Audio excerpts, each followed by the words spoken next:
Appreciate that. Any questions there before we move into utilities update? Correct me if I'm wrong, I don't see anybody from AT&T or Comcast, so we will move into MID. Dana? Wonderful. July 1923, MID set their first power pole. And for the last 100 years, we've been supplying safe, reliable electricity to our community. So I hope you will all join MID in congratulating them for the past 100 years of electricity and hopefully 100 more plus. And for the last probably 6 months, y'all have been hearing me talk about these water rights bills. So I have to say the coalition between water agencies, cities, counties, labor, chambers, business were extremely successful. We got 2 of the assembly bills put on suspense. So AB 640 and 1337 were pulled by the author. They could be reintroduced next year, but they hopefully will have another uphill battle if they are reintroduced. And then SB 389 has been amended significantly where quite a few of the opposition have changed their position to either a watch or a neutral.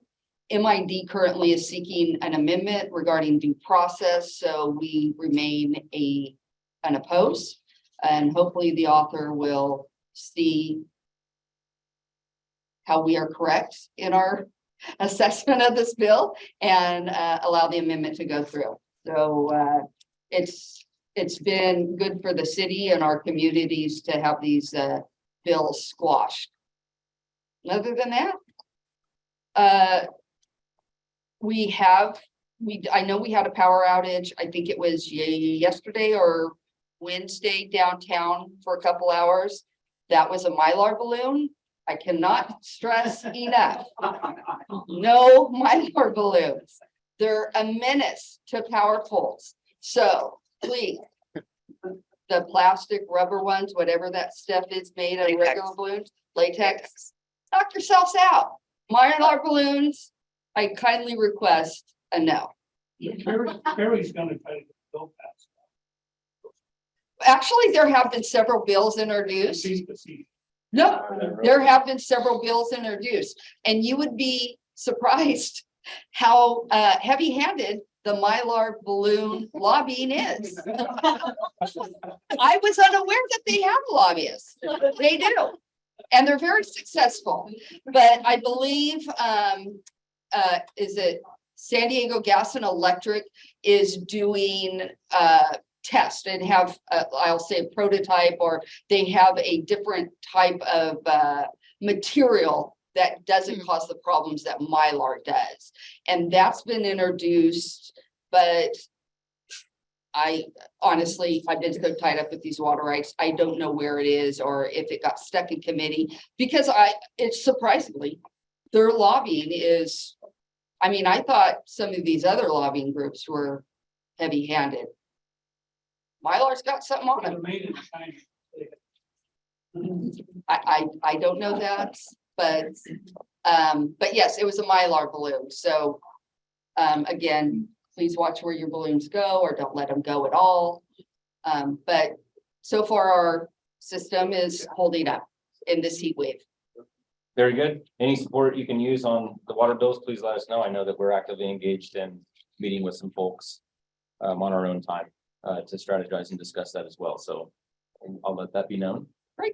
In the PG&E world, you all know that the heat is on, which means that the demand on the grid is high. We are always encouraging our customers, both residential and commercial, to do their part in conserving energy.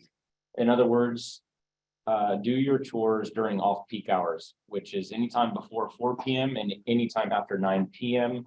if possible. We're also asking our ag customers to curtail non-essential load, mainly pumps, because they draw a lot of energy during peak hours as much as possible as well. So just to give you an idea, customers can enroll in the Power Saver Rewards program. There's currently over 1.6 million of our customers that are currently enrolled in that free program, and it rewards them for temporarily reducing energy when PowISO calls a Flex Alert. You'll remember over the last couple summers, we've been on high alert, and there was absolutely the potential for seeing rotating brownouts, and we witnessed that before. Last summer, approximately 60 megawatts were saved, and our customers received over $55 million in bill credits. So we do take it seriously, and we do reward them for conserving when those Flex Alert notifications go out from Cal ISO, who is the independent system operator. If there's no questions for PG&E, we will move it. I'd like to make a comment about the Modesto Irrigation District. Okay, So please do. there's an important process going forward about selling water outside of the district. And the idea is to sell it to farmers on the east side that don't have surface water rights. The reason to do so is there's some years where water is surplus, and the farmers on the east side are overdrafting the aquifer. So by supplying them water in abundant years, it would help the aquifer. So the Modesto Bee had a very interesting editorial yesterday. I would encourage you all to read it. So right now, I would say the devil is in the details. How much are the farmers on the east side going to pay? How long is the term of the agreement going to be? What are the exact conditions for how much water will be supplied when? So it's a very, very interesting issue, and it's an important one for our region. So I would encourage all of you to look into it. And if you have any questions, I'm a former MID director, so I have some knowledge of this. Are you in favor of it or not, John? In general, the idea of selling surplus water during good years to help our aquifer makes all the sense in the world. So yes, I'm in favor of that. But the question is, what's the price and what are the exact details? Are you in favor of a discount of that water to the east side? So that's Surplus water. yeah. So I guess what I would say is that's a very complicated question. So right now, for example, the Oakdale Irrigation District is supplying water to the east side at $200 an acre. And the MID is, the proposal is to supply $80 for the first acre foot and something around $60 for subsequent acre foot. Now, it may be that the OID is supplying water in years when MID is not able to. So it's a really complicated question. And all I can say is that it deserves a lot of careful consideration by the community. And it's something that should not be rushed through the MID board. There should be a lot of time to think about this and for the community to look at the exact details and be able to express it. And last question, where does the surplus water go that we have? Goes down the river. John, do this civic committee study. Well, it's actually, I'm going to say it's actually not a formal committee. It's the board of directors. And so there is a bit of a conflict of interest. Director Larry Bird, and here's Terry Wither, who actually knows a lot about this too. Hold on, and there's a chair anywhere you'd like. There's a chair right here. Yeah, I'm about to just criticize you, Terry. So your entry is very, it's God's way of punishing me for my weakness. Just another day. So one complicating factor is that Director Bird owns acreage in that area, and Director Bird is in partnership, and his brother's in partnership with people that own hundreds and thousands of acres in that area. I don't know that that's the case, but I would just say it's a matter that needs to be done very transparently and careful. And Terry, you could comment. Yeah, so I'll say there is no conflict. There is been that by attorneys. And I know these people, some of those people are clients of mine in my CPA firm, just like a ton of people are clients of mine on the west side. We had a meeting last night. Half those people in the room are clients of mine. So I'm not concerned about the intentions of the program. I think it was actually approved back in 2018. Is that right? So on a year-to-year basis, we have been approving the sale of surplus water in good years, which made a lot of sense. And what has changed since then is there's now an absolute requirement in the groundwater plan that the guys on the east side either cut back their use of groundwater or find ways to get some surface water. So they now have a legal obligation to get an alternative. So that changes the price basically, or essentially changes. That's through SIGNA, the State Groundwater Management Act. passed, that we were very instrumental as a county. We were very instrumental in some of the language that ended up in that state legislation because of how far in front of it we were here in this country. So just for reference.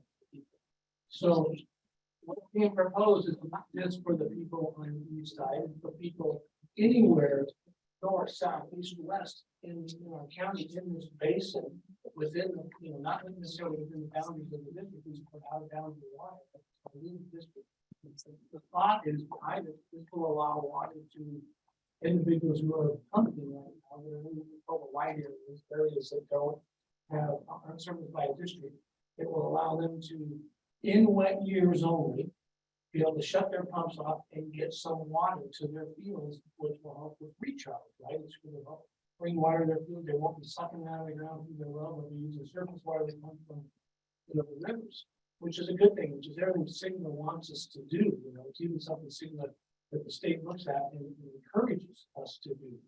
These individuals who sign up for this, again, not just these side people, whoever wants to sign up for it, whoever sign up for it, they have to pay for their own infrastructure, which is millions of dollars to put the infrastructure to get the water from, into their fields. So the proposal is, and I'm not on the board of directors of MIT, and so I have no vote in this thing, but the concept is good. The details need to be worked out as far as what the price is, what they for the water, the terms of it, but it's only going to be in wet years. And if you look over the last 20 years, 7 out of the last 20 years would qualify to be people to get this water to help turn their pumps off and stop bonding out and to be able to use for recharge. So only 7 years of that happened. And you're asking these, what you need to take into consideration, and this is the accountant in me that will come in and start saying, if they're going to have to pay for their own infrastructure, and it's literally it works out between $10,000 and $20,000 an acre, is their cost to put the infrastructure in to do this. And it's only going to be for 7 years, possibly out of 20. And if you look at the history, for them, how much should they pay for the water when they're going to have all this infrastructure costs? They're only going to be able to use for 7 out of 20 years. There's Oakdale Irrigation District has a program, similar program, and they're charging $200 an acre. But they get it 19 out of 20 years. So there's some certainty there, right? If you're going to make millions of dollars in investment, you want to be able to have some certainty that you're going to be able to use what you're buying. And but as the irrigation district is saying $60 to $80 an acre for water is what they want to charge these individuals that sign up for this program. And the thought is a lower dollar amount because they have this big infrastructure cost they incur, and there's no guarantee they're going to get it. Like we said, the history shows in the study. So I'm not weighing in one way or the other on what the price should be. It's a good concept. It's a good program. There's a big conspiracy theory out there that Larry Bird is related to these people, and like there always is. It's being led by Bill Lyons out on the west side, who's really, getting everybody worked up. It's a good program. There are details that need to be worked out, and it needs to be done. The biggest thing out of all this is we cannot pit each other, east side farmers against west side farmers. We are under attack as an agriculture industry across the state right now. And divide and conquer is what they'll do. When we sit here and fight amongst ourselves, we're done. We really are done. So we can't have this. We need to sit around the table and work this thing out together and not sit there and say, pointing fingers at each other, because we're all in this together and we need to be united on this front. So I would say that's the biggest takeaway. So the environmental lobby, this is just, you're playing right into their hands, because if you state you have excess water, then keep running it down the river to save the fish. That's their mantra that they've been on forever and that. So if you get in a position, because I remember when I first we were going to sell water to San Francisco, and that blew up, and we were accused, the chamber, of whatever. But anyway, the point is, the environmentalists are not going to go away, and they want more water down the river. If you say, okay, we have excess water, which we have had, and we've been doing exactly what you're saying with both Stanislaus River and Tuolumne River, you're going gonna have to fight that battle too, regardless of what position you take on this. And the other question that I have, because you said, Terry, just about farmers in that. But the city of Riverbank has announced that, you know, that big housing project to go all the way from there to Riverbank. Is there water come from Oakdale irrigation or Modesto? I believe their water's underground. They are. I'd like to entertain a quick question from Councilmember Ricky on the line, and then we need to move on. I apologize. This is a healthy discussion. It's not something we're going to solve here. I encourage you all to attend the meetings. If you're passionate about this, I think you all have to be aware and informed, and let's continue to stay engaged. Councilmember? Yeah, I just have some concerns. I mean, MID is trying to charge the city right now $1.8 million to put stormwater in canals. And meanwhile, on our side, the city is trying to raise water rates, you know, another $20 a month up to $80 a month by, 2028. So it concerns me that MID is trying to sell water to anybody for about a third to a tenth of market value out of the district. So it's creating a lot of questions and concerns, in terms of the values and the needs overall, of the district. I Thanks. appreciate that comment. Let's move into updates from Stephen Qualls with the League of California Cities. He's gone away. Yes. Steven, are you there? Hello, everybody. Can you hear me? Yes, Can you hear me? yes. Yeah, you're up. Okay, thank you very much. Wasn't quite sure. I decided to call in. So, as I mentioned earlier, I believe, or mentioned earlier, the legislature is out in recess until August 14th. I gave you a budget rundown before. I don't know if you heard or not, but the money was denied to the governor for the tunnels when he tried to push through his budget with the secret changes. So that's good for a lot of people. A lot of people in our area feel. The ballot measure, the California Business Roundtable that I mentioned before, the title and summary was released by the Secretary of State's office. In our eyes, it's very favorable for us. If you read it right there, it says it limits the ability of voters to be able to raise revenues for the government services. So we haven't done any polling yet, but I will bring forth polling in the future if when we do so. This is something that I'd like to ask the letter from the chamber on. So this is AB 504, and this has to do with state and local employees being able to cross picket lines. So currently, any employee who is identified as an essential employee cannot engage in a primary strike. Well, AB 504 would, sorry, I messed up on that. So it's AB 504 would rescind that, would allow anybody, including public safety and emergency workers, to participate in sympathy strikes. I believe police are exempt from that, but I'm not quite sure I'm ready to get an answer on that. We're also concerned that they may try to reclassify employees to essential workers to give them the ability to not have to cross picket lines. And, all cities have existing MOUs, and those are something that were reached with agreement between the negotiating teams and the union or the representatives of the employees. So, and I'd like to ask for a letter of opposition on that, and if you choose to, so I can give you a sample letter on that. Yeah, please. SB2. Yeah, sure, I will. Thank you, Michael. SB 252, I brought this to you before. This has to do with CalPERS to divesting from fossil fuels. That became a 2-year bill, so I was stopped. And then speaking of CalPERS, they're getting ready to drop what they call their annual fiscal review, and their earnings were reported at 5.8%. They were looking at 6.8%. The fund is now 72% funded. They had negative earnings last year, but just a couple of years ago, they had 20% earnings on their money. The reason I bring this forth to you is because, remember, if they do not reach their target goal, what they call a discount rate, then that means that the participating employers, including cities and the city of Modesto, are going to have to increase their pension costs. And less money, more money going for pension costs is going to equal less money the city is going to have available to provide services for businesses in the city of Modesto. So that's something that we're watching there. AB 825 has just bicycles on sidewalks that has moved to Senate appropriation. Here's something that I have not brought forth to you before. There's 2 bills, AB 1567 and SB 867, would put a $20 billion bond on the 2024 ballot. This would be for safe drinking water, wildfire prevention, drought preparation, flood protection, and extreme heat mitigation. We have not taken a position on this yet. There's still $4.7 billion available from previous water bonds. This is something I think I've not brought forth to before. SB 43. Yeah, there you go. Thank you.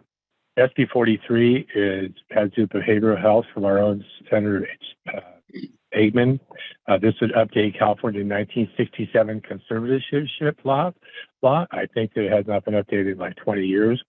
To expand the definition of gravely disabled, and those are conditions that are caused by severe substance abuse or a co-occurring disorder, which is like if you have narcotics and depression at the same time, and inability to provide for their own public safety or necessary medical care. So we are supporting that bill.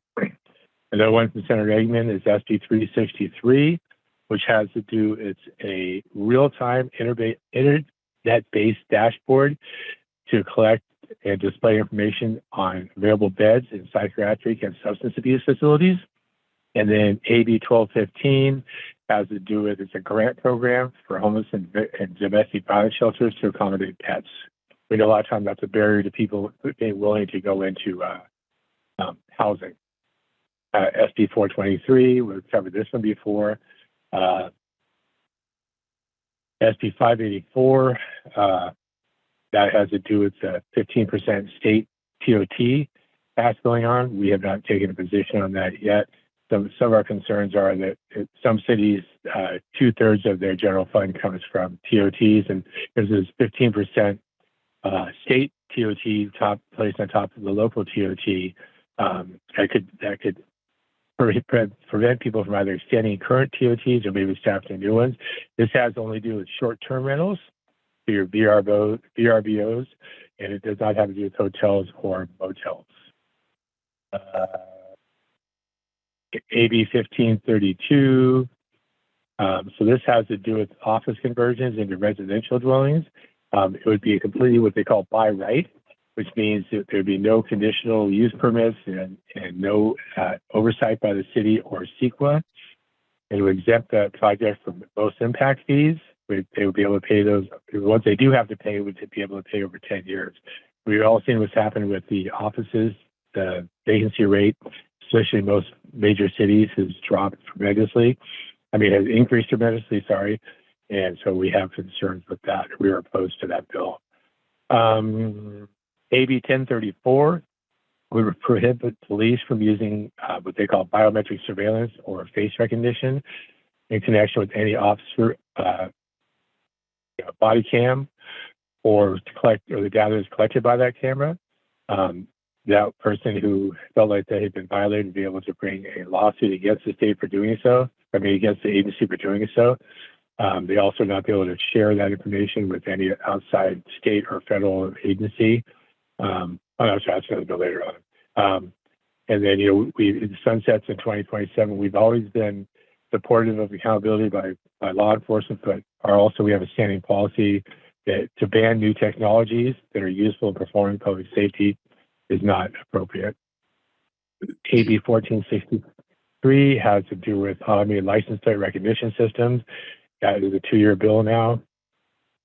AB 573. So as you know, the reason all your waste and your garbage rates have gone up is because the bill enacted, I think it was in 2016, but took effect in 2020 or 2021, which is SB 1383, which is organic waste diversion requirements. So currently jurisdictions are required to process that organic waste locally and then purchase it back as products such as mulch. Unfortunately, not every jurisdiction has the infrastructure to be able to process that organically. So some of them want to ship it out of state or out of the area. So this will allow the cities to be able to process it outside of the state and then bring it back and purchase it and count that toward their requirement to be able to purchase the mulch or the products by that. AB 751 would require waste haulers, we are supporting them to continue providing services during labor impasse. And then this would take effect on January 1st of 2024. if any new agreement is approved or signed by the waste haulers and the representing employee union. The reason this brought about was I think it was last year in Chula Vista, there was a strike and it created a public health and safety situation when the trash wasn't collected. And then employee relations. So this will allow the state and cities, so for cities to be able to vote in 2024 on whether to remove the prohibition on public financing of campaigns in California. It would give local governments, which is general law cities, so this actually wouldn't apply to Modesto since they're a charter city, but also the state to be able to enact public financing of campaigns. I don't believe this covers ballot measures, and it also can't be used for funds that are earmarked for education, transportation, or public safety. We have not taken a position on that. Okay, another animal lovers edition. Steven, hey, I kindly ask you to postpone Lorelei until next month's meeting if you don't mind. Okay, no problem. I just want to stay on track No here. Okay, I understand completely. So here, are there any questions from the audience? None in the room, and I don't see any online. Thank you for the update. We have the printouts here. They're in hand. So we really appreciate it. We look forward to hearing the Lorelei next month. I really want to stay on track. I know. I'm glad you really enjoy it that much. My favorite Thank part you, is everybody. I gotta, I'm sorry, Steven. Okay. Okay, Okay, thank you, so, everybody. Appreciate it. Yeah, thank you. Okay, so moving on to our guest speaker this month. Not sure how much of an introduction he needs. He has a very long and decorated resume, but his office staff has given me a few talking points, and I'd like to introduce him to you all.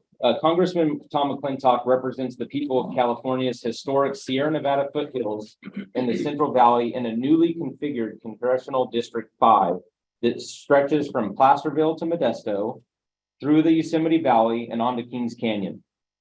The congressman serves on the House Judiciary Committee, where he chairs the Subcommittee on Immigration Integrity, Security, and Enforcement, as well as the Committees on Budget and Natural Resources, where he serves as a senior member, prioritizing sound forest management practices, as well as advocating for water policies that prioritize abundance for the people of California in the Central Valley. Without further ado, I'd like to turn it over to Congressman Tom McClintock. Welcome to thank you. I'm going to spare you my speech on economic principles that I think are set to guide our country into the future. It can be summed up in 4 years anyway. Freedom works and socialism sucks. But instead, let me talk about some of the issues that I'm directly involved with during my service in the Congress. I've served now for 15 years on the House Natural Resources Committee, which is absolutely essential, I think, in this district. And on the House Budget Committee, which is absolutely essential to our country. And finally, on the Judiciary Committee, because it's just an awful lot of fun. And we're going to talk about some of the issues that forefront of attention in each of those committees. And let me begin with natural resources, particularly the vital questions of fire and water. Over the years, I've served as chairman both of the Federal Land Subcommittee of Natural Resources and the Water and Power Subcommittee of Natural Resources. On the federal lands issues, I've learned exactly to sum up. I've learned in those years. And that is that all of the excess timber in the forest is going to come out one of two ways. Either we're going to carry it out or nature is going to burn it up. Those are the only two possible ways that excess timber comes out of the forest. Around the turn of the last century, we formed the Forest Service. Because, let's be honest, nature is a lousy garden. If you doubt that for a second, just leave your garden alone for 50 years and you'll know what it looks like. So we hired the Forest Service to do a little gardening every year. U.S. Forest Service foresters would go into the forest, they would mark off surplus timber, and then we would auction off that timber to logging companies that would pay us to remove it. 25% of the revenues that came from those federal timber auctions went directly to the local governments that were affected by the federal lands. The other 75% went back to the Forest Service, so we could put that back into healthy and resilient forests, and that's exactly what we produced. Before we had the Forest Service, California lost between 8 and 12 million acres a year to catastrophic wildfire. Once the Forest Service began managing our forests, that number dropped to a very steady 250,000 acres of land every year lost to fire. And that's throughout most of the 20th century. But unfortunately, we began passing laws in the 1970s that have ended up making forest management endlessly time consuming and ultimately cost prohibitive. Now it takes 4.5 years of environmental studies just to begin the process of thinning the attractive forest. That process costs millions of dollars, which is more than the value of the timber itself. So instead of making us money, it actually costs us money to thin our forests, and not a lot of it gets done. And the result is that past several years, we've lost between 4 and 5 million acres of land to catastrophic fire once again. That is not a new normal. That is the old normal coming back as we abandoned our forests. Now, back in 2016, I was able to get a provision into the WIN Act. But unfortunately, because of opposition from environmentalists in the Senate, we had to limit it to the Tahoe Basin. But what it does is simply this. It provides a categorical exclusion from the National Environmental Policy Act for forest thinning projects up to 10,000 acres. It's taken the review process from 4.5 years down to just a couple of months. It's taken the environmental reports required to thin a forest tract from about 850 pages down to a few dozen. The result is we've seen a tenfold increase in timber, board feet of timber harvested out of the Tahoe Basin. And we have literally tripled the acreage of this tree.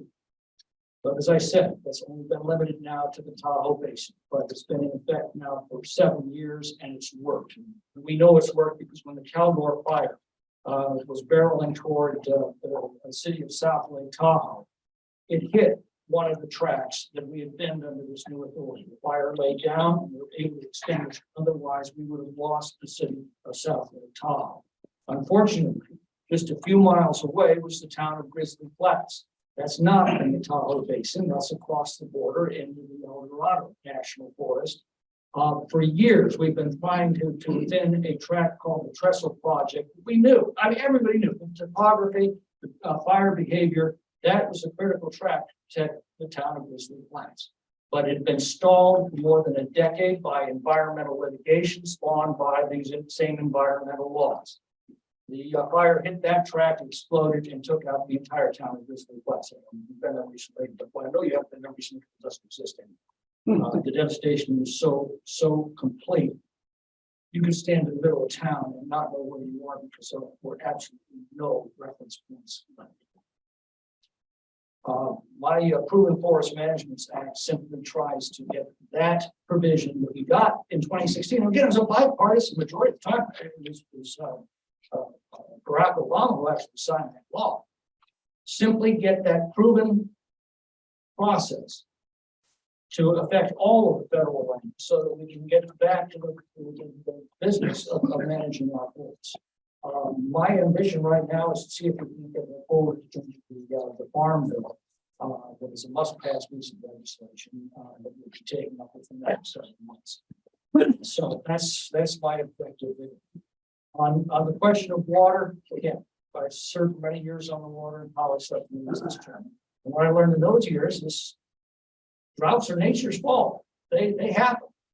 But water shortages, that's our fault. That's a choice we made when we passed the same laws that have made it all but impossible to manage our forests. Those laws have also made it all but impossible to have new water projects to store water for the next 7 years. Plenty in dry years. And everybody thinks the Colorado River is the great river of the West. The fact of the matter is, the Sacramento system is much larger. The difference is we store 70 million acre feet on the Colorado. We only store about 11 million acre feet on the Sacramento. The rest we lose to the ocean every year. And we just had now 2 cycles of historic droughts followed by these atmospheric rivers. So the reservoirs that we drain to the bottom in these droughts, and the 4-year drought that came out a few years ago, we were within 1 year of town simply running out of water.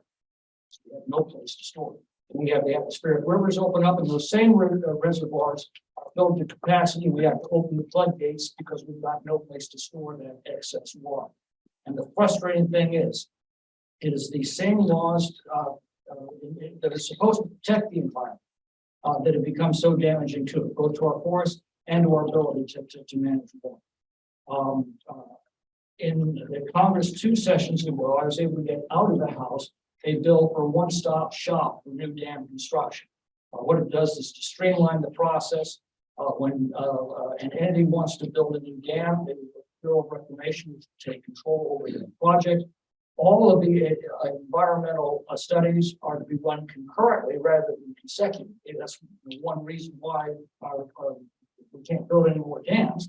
It's because the process is endless. And by the time you get to the end of that process, then you have a lawsuit that says, well, it's been too long since you began the process, so you need to start over in this endless cycle. We seek to break that cycle, streamline the process, and start bringing these projects back online again. So that's the fire and water side. On the budget side, you all are well aware of the dire situation that our country has placed itself in by being unable to pronounce the word no when it comes to spending. We're now running $32 trillion of debt. This year's deficit looks like it's going to come in at about $2 trillion. Now, let me just put that in. There's no reference point in the real world to numbers like that. Arthur Laffer calls them MEGO numbers, MEGO. My eyes glaze over.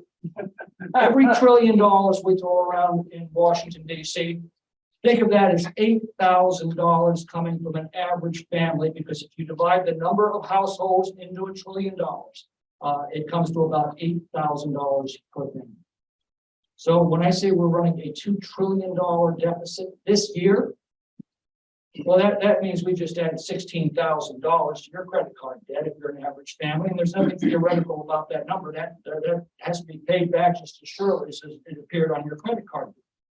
And when they say, well, we just have to raise taxes, all those tax cuts that caused this, the numbers don't bear that out. Quite the contrary. We want one of the biggest tax cuts in American history under the Trump administration. The economy took off like a bat out of hell. And we ended up taking in more revenues after the tax cuts than we had received before those tax cuts. And the reason was the economy expanded so rapidly. There's a economic maxim called the Laffer curve. I'm sure you've all heard of it. And it's a pretty simple concept. It's the idea that there are two tax rates that produce zero revenues. If the tax rate is zero, obviously your tax revenues are zero. But also if the tax rate is 100%, your tax revenues are also zero, because there's no point for anybody to make any money because it's all taxed away from them.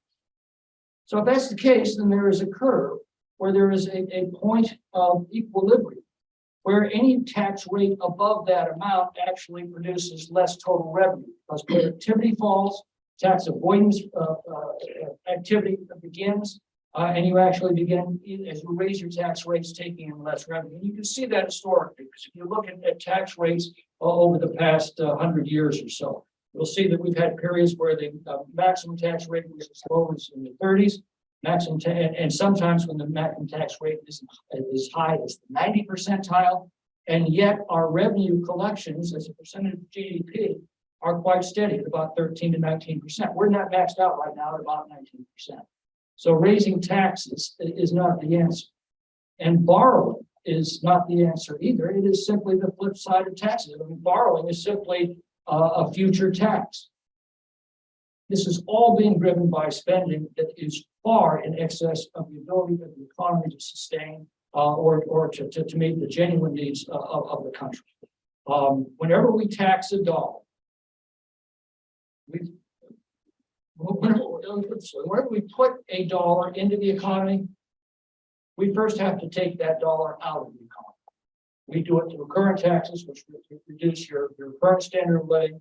We do it by borrowing, which crowds out to capital in the capital market, runs up enormous interest costs, and has to be paid back through your future taxes, thus reducing future economic growth. Or we simply print money, which we've been doing during this administration, to the point where we had the highest inflation rate in 40 years. Since inauguration day, we've seen about a 16% increase in inflation overall. 16%, which means that if you managed on inauguration day to scrimp and save and put $100,000 into your retirement account, that $100,000 retirement account will now only buy $84,000.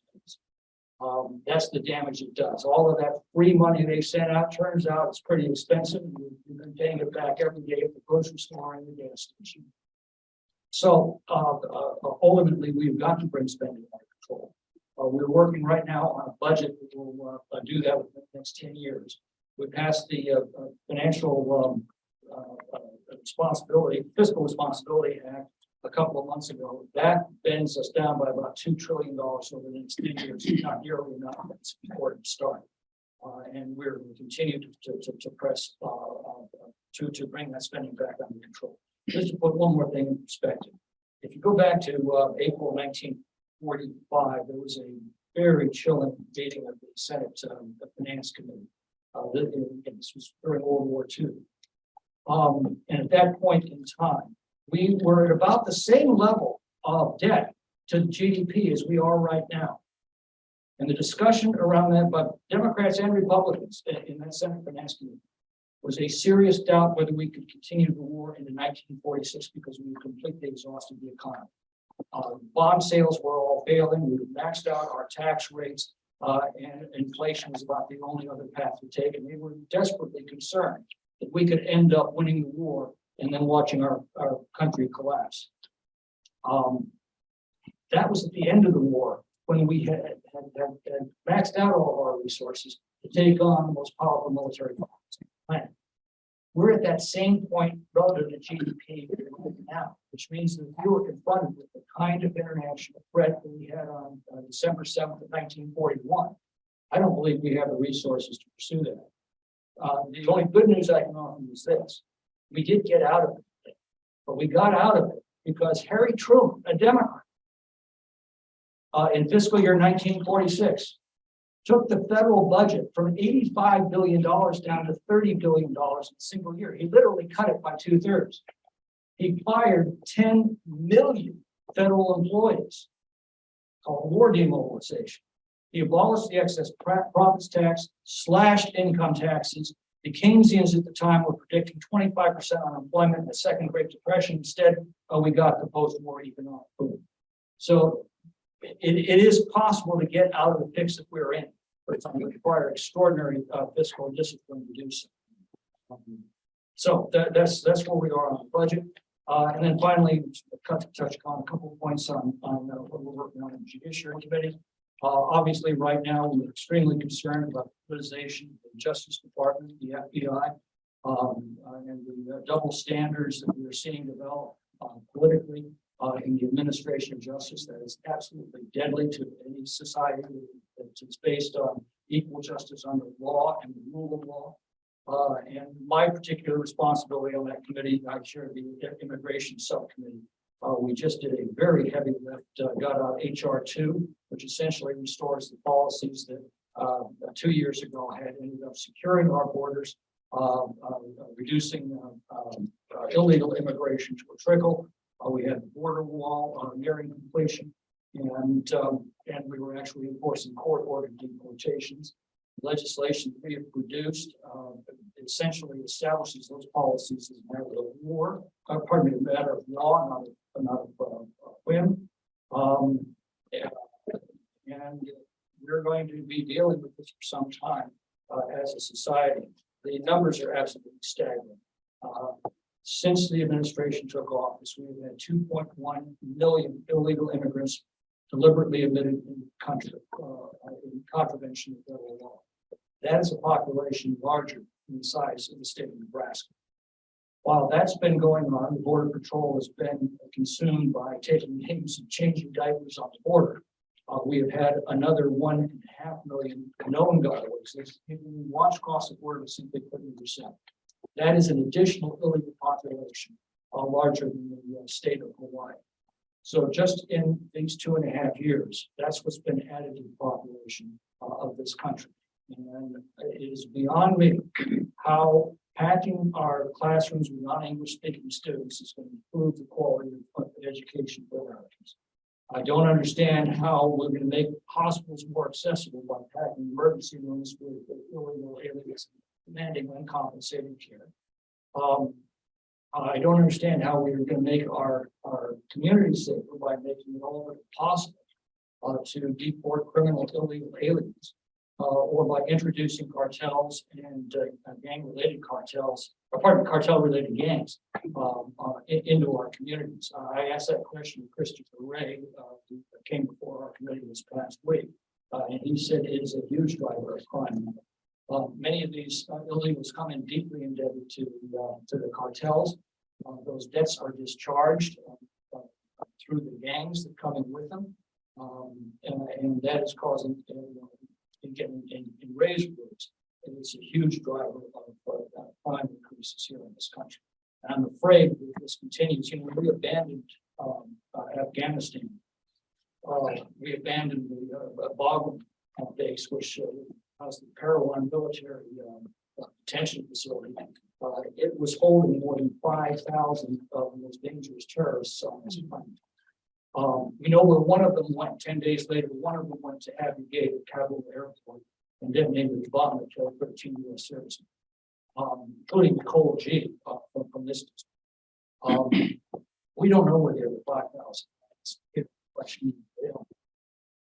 it's a pretty good bet more than few coming through the southern border. We have stopped 200 coming, but among that 1.5 million gotaways.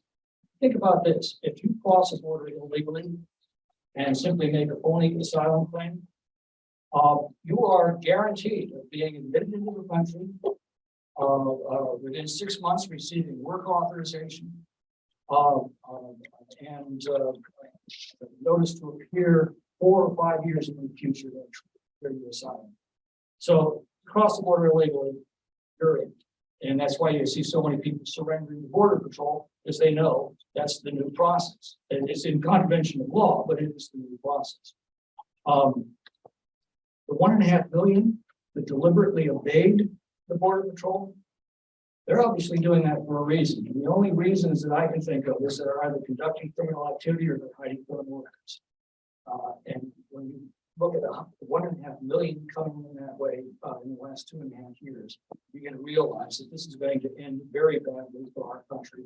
My suspicion is we are going to see either a coordinated terrorist attack by the terrorist elements that come into the southern border, or we're going to see the kind of cartel or gun battle begin to break out in our cities that are now routine. So it's a very important issue. We have passed that legislation out of the House. I don't expect it's going to be taken up by the Senate. It's going to instead be taken up by the American people, and we're going to have to decide whether we want to be a country or not. Without enforcing our immigration laws, we don't have borders. Without borders, we don't have a country. And history is screaming us warning. It's the countries that either bankrupt themselves, cannot or will not defend their borders, simply aren't around to it. So I hear those screams loud and clear in the U.S. Capitol these days. So that's what I've been working on. I'd be happy to answer questions. Don't be shy. Or Councilman Ricky. flick you my speech on economic principles. Councilman Ricky. Oh, go ahead. I think you're on mute. Sorry about that. Yeah, Congressman, I just have some questions in terms of the city of Modesto's needs and what things you can do or things that you're doing to address some of these needs. Homelessness is a huge challenge in our city. We have about 2,000 people on the streets every night here. We have about 600 shelter beds, so that leaves about 2/3 of them without anywhere to stay at night. So my first question is, what can you do to help us with our homeless crisis? Well, I think we have to look at why we have a homeless crisis. We didn't have that a generation ago. Why is that? Policies changed. It used to be that when we encountered someone who was mentally ill and a danger to themselves or to others, we confined them and treated them so they get the help they needed. I just looked at the numbers recently. If we had the same percentage of people in mental hospitals today compared to populations, we had 1960. That's about 100,000 dangerous mentally ill people who a generation ago we confined in mental institutions who are now out there on the streets. To that, you have to compound the fact that we have been emptying our prisons for some time. And you have a large criminal element. You also have, as I've just described, a huge influx of illegal immigrants as well. And then it's quite unique, and that is this new classification of working poor, people who actually have jobs who still can't afford to put a roof over their heads. Why is that? Well, it's because for the last 40 years, particularly in this state, we have been placing all sorts of restrictions and demands on housing. And the result is we have created a chronic housing shortage in this state. It's true of anything, whether you're talking about soda cans or houses. If something is scarce, it's expensive. When it's plentiful, it's cheap. My parents moved here in 1965. They were looking for a better future. And they found it. They were able, my dad had been out of work for over a year, came to California, found a good job on a modest income. They were able to afford a 2,500 square foot ranch style when about 2 years old in Southern California, 40-foot swimming pool in the backyard, probably a third of an acre landscape. They bought that home in 1965 for $35,000. Now you do the inflation for that home, it's about $450,000 in today's money. If you look to the Midwest, to the other states that have free economies, that's about the price of such a home in those states. Now, my mother's 92, she still lives in that home. And 50 years of wear and tear later, the homes in that neighborhood are not selling for $450,000. They're selling for $1.5 million, which means that if they had come to California looking for a better future, they wouldn't have found it here. It used to be that we allowed the market to build at every single income level, including affordable housing. But when you start putting restrictions on the amount of housing, you end up front-loading the most expensive housing and simply neglecting the cheapest because that's You're doing a good job of describing the problem, but what I'm looking for is what can the federal government do to help us, our city, who finds ourselves in this situation that you're describing? What can you do to help us? You can't cure stupid. These are policies enacted by the state government of California. You don't have those policies where you have free economies and states that are still being governed by the principles that guided our state when it truly was a. I think you've answered my question. Thank you. You've got to change the policies. You've got to change the policy on detaining the mentally and treating the mentally ill. You've got to. Yes, he did. I get that. Yeah, it was a terrible thing to do. It was stupid.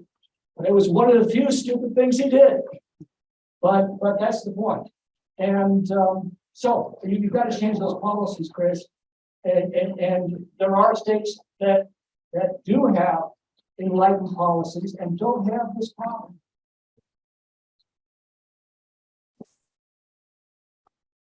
Question on things we can do to help our area.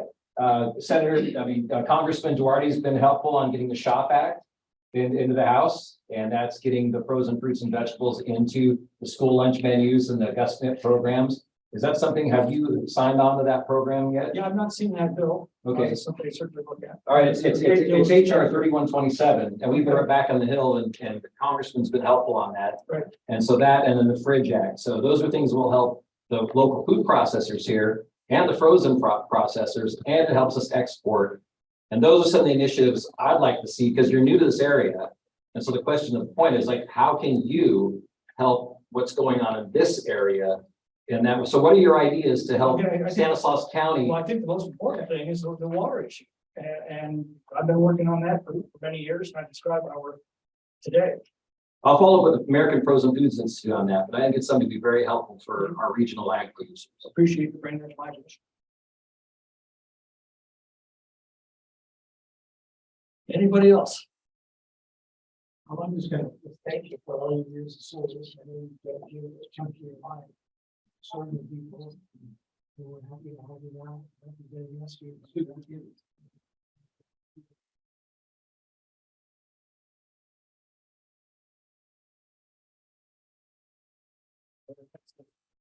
And I do think that our country is coming upon a critical turning point in its history. We are basically running two antithetical principles, freedom and socialism. Lincoln gave us this famous House Divided speech in 1858. Remember, he said, "The House divided against itself cannot stand, and this government cannot endure permanently, cast slave and have freedom." He said, "I do not expect the government to dissolve. I do not expect the House to fall, but I do expect that it will cease to be divided. It must become all one thing or all the other." He understood that there are certain principles that simply cannot be reconciled. Freedom and slavery were two such principles. Ultimately, one has the other, logically inconsistent. And I do think that wheels come full circle. And now the question of two irreconcilable principles is freedom and socialism. We get back to Chris's point on homelessness. Where do you see the homelessness? You see it wherever socialism has taken control of a community or a state. You see all of the same social, economic, and political pathologies. You see rampant homelessness, sky-high prices for basic necessities like housing, water, electricity, road capacity. You see skyrocketing crime rates. You see failing schools, sky-high taxes. Ultimately, you see failing businesses and fleeing families. That, unfortunately, is the story of California over the past generation. I watched it in the state legislature and trying to stop it. I'm now watching the same forces trying to destroy our country with these policies. We can't let that happen.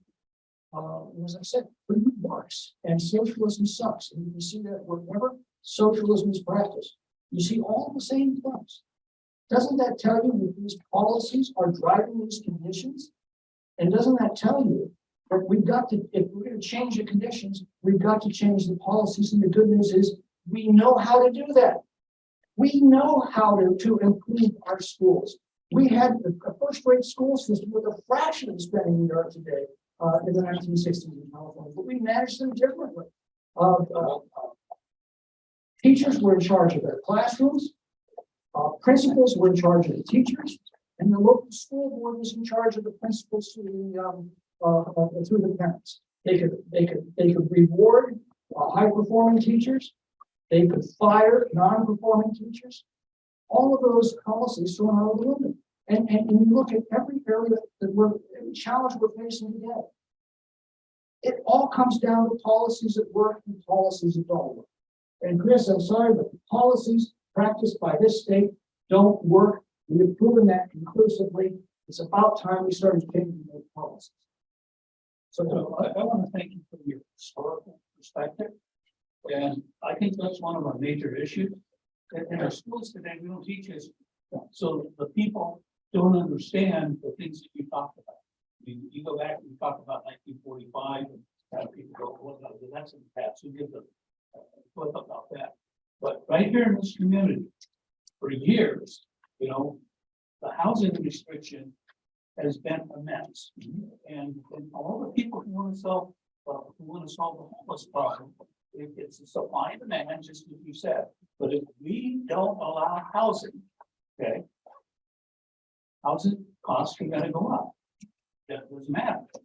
There's a proposal from the city of Riverbank to expand housing all the way to McKinley. And some of our people, it's got to be Modesto. We shouldn't care who does that. As long as we have more housing units, that'll help drive the cost of housing down. But we've got restrictions. We've got people who are raising their ugly head again to try to stop that project when they agreed that if we stop at 99 Modesto, they didn't care what happened on the east side. Well, all of a sudden there's this big housing project on the east side, and guess what? They want to stop it. So if they stop it, to Chris's point, and that's going to be less housing units. And that's gonna continue to conflate, you know, what's going on with housing and the cost of housing. Well, and that only creates a general scarcity.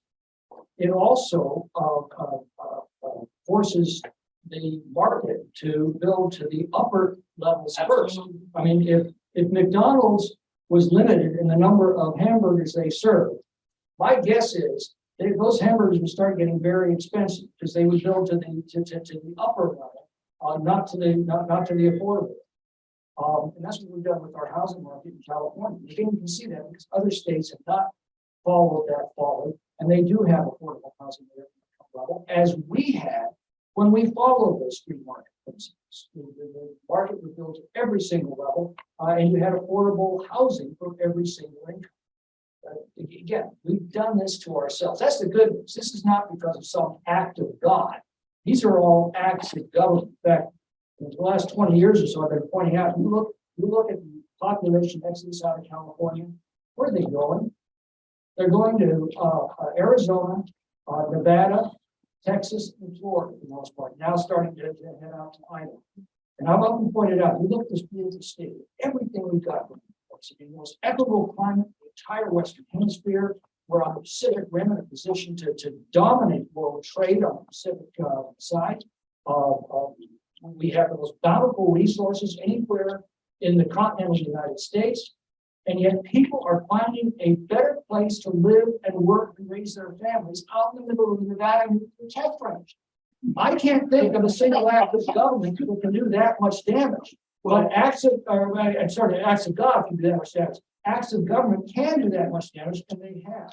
What our city government, our county government, state government needs to do is to loosen up the restrictions on building these.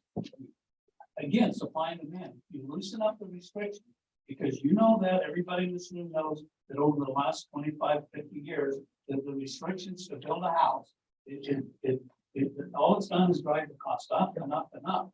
And it hasn't helped. It hasn't helped the safety of the house, or the quality of the house and that. So if we want to focus our attention on solving this problem, we got to attack those regulations and that, and make it easier for home builders to build homes and that help drive the cost down. That's exactly it. And I remember in the 60s, I lived in Thousand Oaks, the rural community at the time. Every time a new housing tract went in, that was a cause for celebration. Because it meant more, a larger tax base. It meant maybe we'll get a hospital now. Maybe we'll get our own shopping center so we don't have to drive into Woodland Hills. And we just took for granted. Well, of course, the government's going to expand the infrastructure. Their tax base is expanding. So they'll build more power plants and they'll build more water projects and they'll widen the roads. Today, the community sees a new track going in. Oh my God, my community's already a living hell. We don't have water. We're looking at rolling blackouts.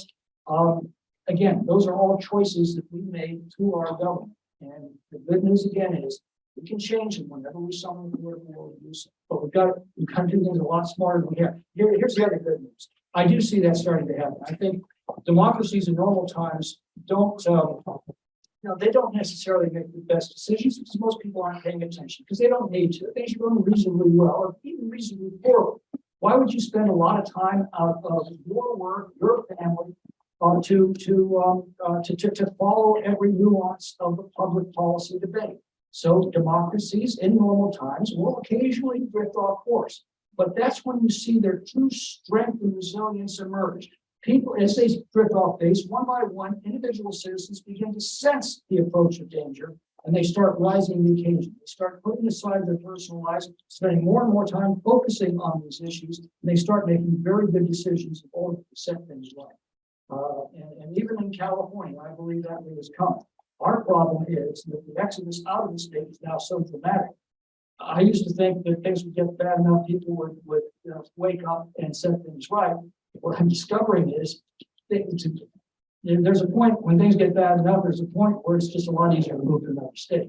And that's what so many people are doing. But those of you who have chosen to stay and fight, what we've got to do is educate our neighbors. We've just got to get them to think through these matters. They're perfectly capable of doing that. But sometimes it helps to connect the dots. The American founders didn't call them self-evident truths for nothing. They're self-evident to people, but if the fast, if we can help them connect those dots, the faster that process. will be. And that's why your work here in the chamber is so important. So. Thank you very much. Thank you all very much. Thank you for having. Thanks very much.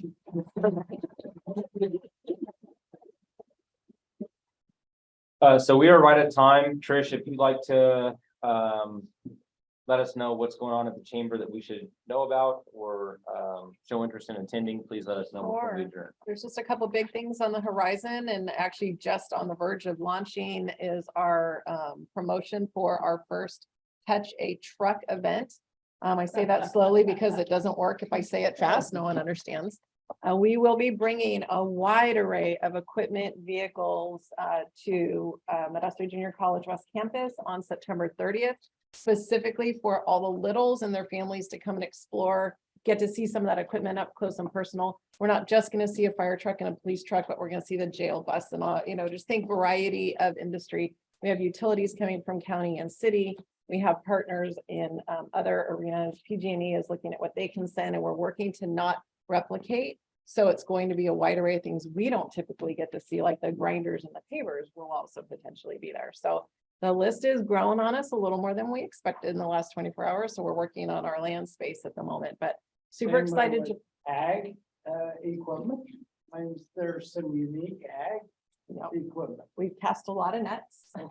On September 8th is our 61st annual Harvest Luncheon event, which is a scholarship funder for MJC Ag students in particular. And more great things to come soon. The other thing I'll drop here in this group, because we have such a great group of participants over time, is we are reconnecting in honor of the 40th year of Leadership Modesto. All the alumni we can, we're going to do a challenge to do a community-based project sometime next year through the alumni group going forward, looking to incorporate an Leadership Modesto Alumni Scholarship Fund for different types of education and entrance into the program. Because of COVID, we have 1 2-year class. So it is the 40th year anniversary. Next year will be the 40th class. So we're culminating the two together as a bridge.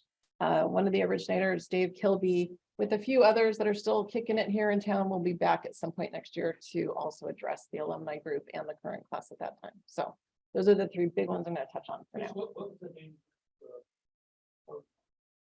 September 8th, I believe, whatever Yep. Sponsorships to sponsor, to get a table and to buy tickets is up and running. Yes, absolutely. And outside of that, I'd say follow our social media. We have a couple other big things on the horizon that I hope that we will have ink to paper on within the next 4 to 6 or 8 weeks, and just bring in tools to community. So I really appreciate all of you coming. What a great turnout. Obviously, some of that past from board members are here. Leadership is here.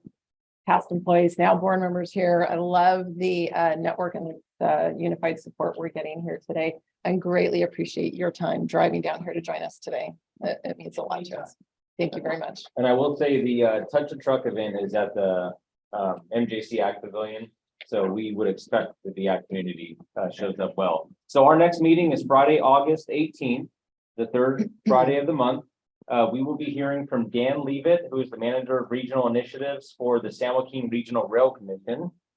His team will be giving us a Valley Rail update, and they have some news for us on the progress and latest developments that we can expect to see from their rail division. And then they will generously sponsor lunch. So expect to have more great food here next month. Until then, I hope to see you all there. Thanks everyone for coming. Have a safe and cool weekend. Conserve energy. And I will call the meeting at 1:03, I guess. 1:03 p.m. Thank you, Trent. You're welcome. Thanks for coming in.